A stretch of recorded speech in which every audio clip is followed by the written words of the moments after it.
2019년 8월 21일 수요일 레위기 7장 11절로 27절 말씀.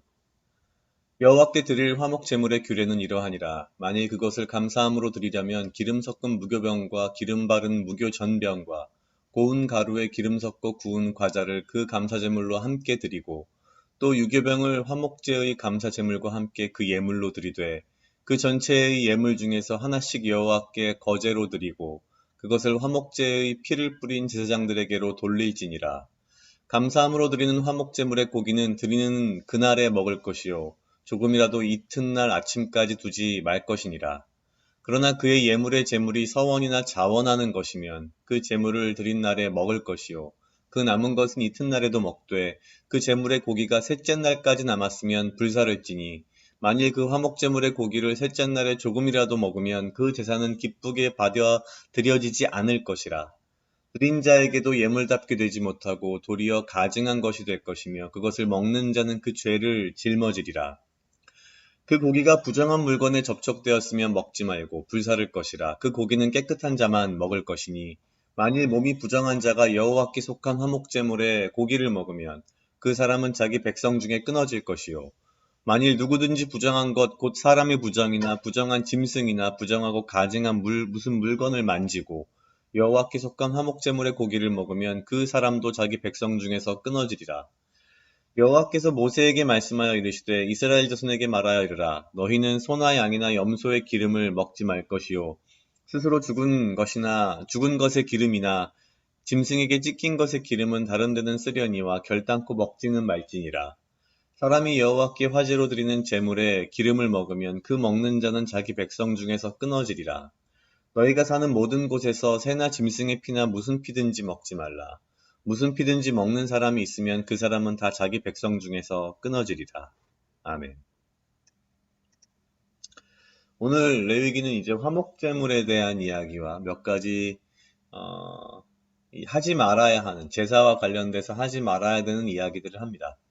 사실 계속 이 제사에 관련된 내용을 보다 보면은 사실 어떤 현재 우리의 삶과 너무 관계가 없어서 어려워 보이기도 하고요.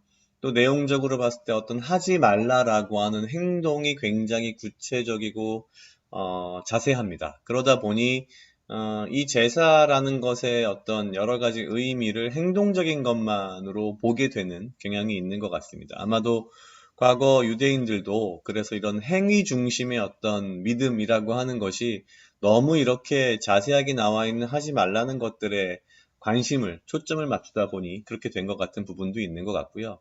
오늘 전체적인 내용을 보면 지속적으로 나오는 것이지만 지금 현재 우리의 어떤 위생이나 과학의 기준으로 봤을 때 굉장히 하나님께서 당시 고대 근동에 어떤 저온 저장 기술이 없는 유대인들에게 정말 사랑을 주셨구나.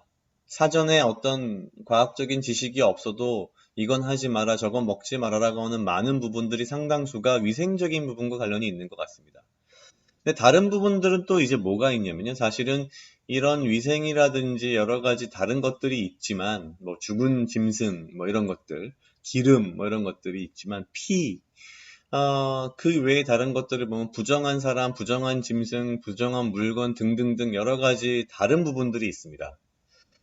주된 내용의 핵심은 뭐냐면은 여호와께 드린 이 제사의 이 제물은 거룩한 것이고 그것을 먹는 것은 하나님의 거룩함에 참여하는 것이기 때문에 부정한 사람, 부정한 행위, 부정한 어떤 것들이 조금이라도 있으면 하지 마라, 먹지 마라 이 말인 거죠. 그럼 이제 이게 행위적인 의미라기보다는 사실은 어떤 인간의 정결한 마음과 관련되어 있는 것이 아닌가라는 생각이 듭니다. 저는 개인적으로 이 재물을 먹지 마라, 먹지 마라, 이런 말들이 나올 때 가장 먼저 떠올랐던 게 예수님께서 베푸신 마지막 만찬이었습니다. 왜 그랬냐면, 예수님의 최후의 만찬 때 12제자가 있었고, 그 만찬에 예수님의 그 몸과 피를 상징하는 포도주와 이 빵을 다 나눠 먹었는데, 그 나눠 먹은 제자들 중에 결국 예수님을 팔은 가룟 유다도 있었다는 거죠. 예수님께서 직접 행하신 성찬에 예수님의 피와 몸을 먹은 가룟 유다가 어떻게 그렇게 죄를 짓고 예수님을 배신하고 예수님을 팔고 결국 비참하게 죽을 수밖에 없었을까? 사실 여기서 이야기하는 이 제사의 제물을 먹는 것과 관계됐다고 생각이 듭니다. 어떤 행위가 중요한 것이 아니라 그 마음 가운데에 거룩함이 없으면, 정결함이 없으면 이 하나님의 제사 참여하지 말라라는 거죠. 어차피 참여해봐야 죽을 것이기 때문에, 그 죄가 씻어질 것이 아니기 때문에, 오히려 더 큰 죄가 될 것이기 때문에. 마찬가지로 최후의 만찬에 참여한 가룟 유다는 예수님의 살과 피를 먹었지만 결국 그 마음이 정결하지 못했고 이미 그 마음에 죄를 지은 상태에서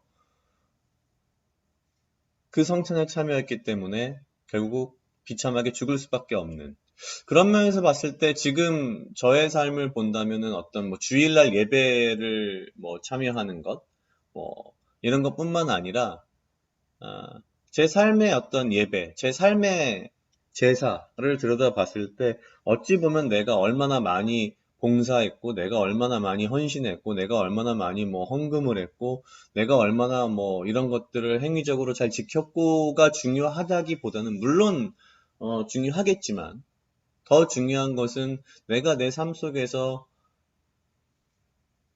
나의 믿음대로 예수님의 삶에 동참할 수 있는 그런 정결한 마음과 거룩한 마음을 가지고 살았는가 라는 게 더 중요하지 않나라는 생각을 했습니다. 그래서 제 나름대로는 좀 많은 반성이 필요하겠구나 라는 생각을 했습니다. 각자 약 2분 정도 묵상하시겠습니다.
다 같이 기도하시겠습니다. 하나님 아버지 감사합니다.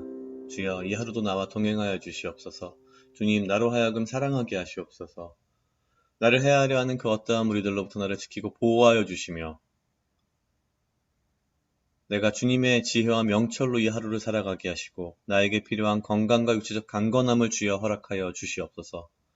내가 나의 삶의 예배, 내 삶의 제사를 주님께 드릴 때에 어떠한 행위나 어떠한 모양이 아니라 내가 주님의 삶에 동참할 수 있는 거룩한 마음과 정결한 마음을 가질 수 있도록 주여 인도하시옵소서. 감사합니다. 이 모든 말씀 예수님 이름으로 기도드렸습니다. 아멘.